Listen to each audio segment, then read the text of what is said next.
Hello, everyone. So I just finished watching Daniel Bwala. I think he had gone to see the former governor of Lagos State, Bwala Tinubu. And of course, he posted it on his X handle. Oh, that he had seen Bola Tinubu. And I first of all read this and I just laughed. I just laughed at the fact that people sit down, grown up adults actually sit down. They're excited. They have this excitement because they have seen as someone who is illegitimately occupying the Asu Villa. Even if it was legitimately occupying, I don't get this excitement people feel because they've met with certain this. But hey, it is what it is for them.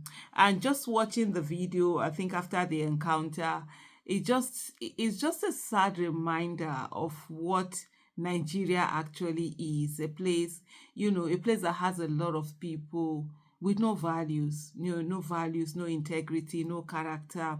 It's always about anywhere it faces, you understand, can be anywhere and be anything, no ideology. So people get easily lost, swayed by this thing. And it's one of the reasons why for me I've gotten to a place where I don't even feel angry or anything when I see, people accusing one of, oh, you're doing something for something, there must be something you are looking for, because over time they've seen it again and again and again, the way that people do actually behave.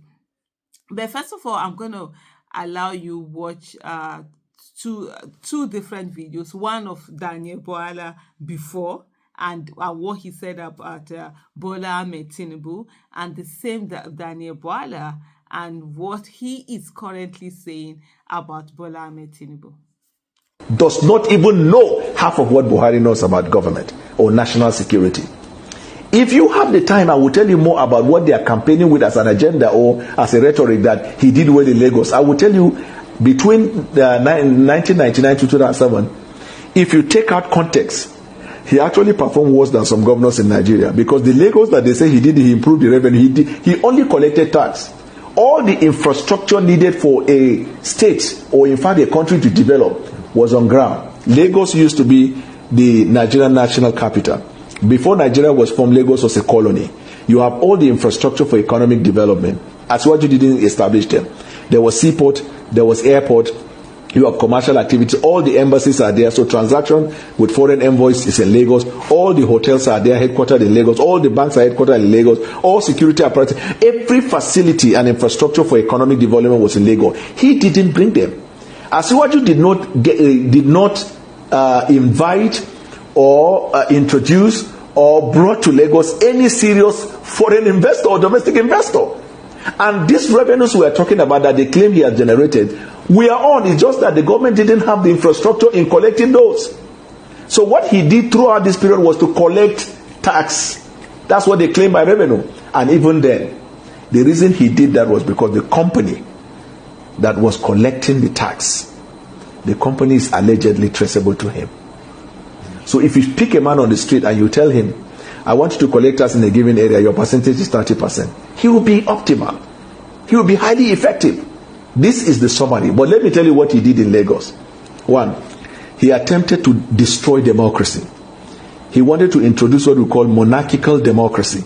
A democracy that is not reflected by the will and wishes of the people, but reflected by the choice of a man, and people should run around it. He introduced the concept in politics in Nigeria that we call take the queue, follow the queue. He was the only governor in Nigeria that during the period of 7 years, he has had to impeach his deputy governors 3 times and change them. He is the only politician in Nigeria that nobody wins under his tutelage unless the person is chained or. Thank you. Good afternoon. I came here today to salute the president and to show solidarity for what the president is doing at this difficult time in addressing some of the concerns of the Nigerian people, especially those items or issues for which people are saying they want to go on a protest. And because if you see some of the issues they raise, they talk about hunger in the land, lack of transportation, they talk about the minimum wage for the workers in Nigeria, and Mr. President has taken good steps. He has agreed now it is a law, the minimum wage. We have seen the release of the truckloads of food to the Nigerian people, which is a start, because in the coming days, more are going to be done in that regard. The local government autonomy is the master stroke, because now it has taken governance to the locality, where the grassroots, where the Nigerian people are. We will see economic activities at the local level when resources are deployed for to take care of primary health care, for example, issues of education at the local level, even beefing up security vigilantes, because there are resources to do that. And he continues to engage on those items and issues that the Nigerian people are raising as issues of concern. So I came to celebrate, encourage, and then show our solidarity and urge the Nigerian people to rally around the president. We have our respective governors, we have senators, we have House of Rep members, but when it comes to the presidency, we have only one president in Nigeria, irrespective of where you come from. We have only one. And to me, patriotism is defending the leader. Patriotism is showing support and ensuring that we push the envelope of this Nigeria. What is exciting for me in all of this situation is that the president has a firm grasp of what is going on in the country, the sufferings of the Nigerian people, and he has shown that concern. And especially those who are planning to go on protests. The issue with the protests, everybody has right, to show his dissent. Right to protest is constitutional. But if you look at the situation that we are facing today, and you look at the talking point even in social media, you will understand that this protest is not built to end in peace. And if you go to a protest that turned violent, you are likely to find that the people you claim to be fighting for, you end up destroying their shops, looting their shops, burning infrastructure of government. At the end of the day, we'll be taken aback, and then government will start all over again. If you look at Kenya, that is what is happening. Government will continue to run, but then where we have gone backwards because our people will continue to be in hunger and duration. And I'm glad that the president is making all the effort to meet with the needs of the Nigerian people. The last time I was here, I was still in PDP. I have officially left PDP, and I'm making plans to join APC.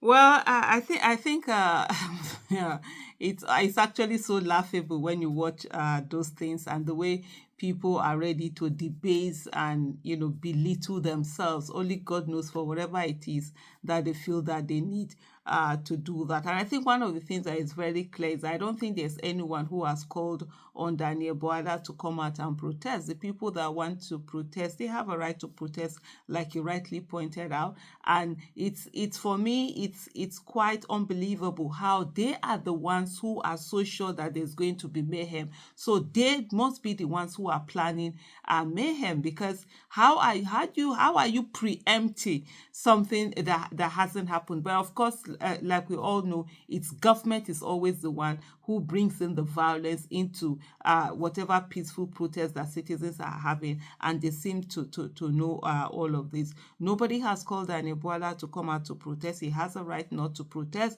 but whatever it is that he has seen that has given him the confidence not to protest, other citizens haven't seen it, and they also have a right to be able to see it. So let them do their protest until they are able to see those lights that people like Daniel Bwala has actually seen.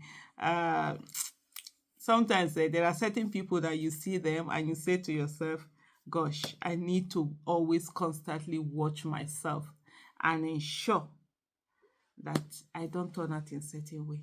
Thank you so much for watching. Bye.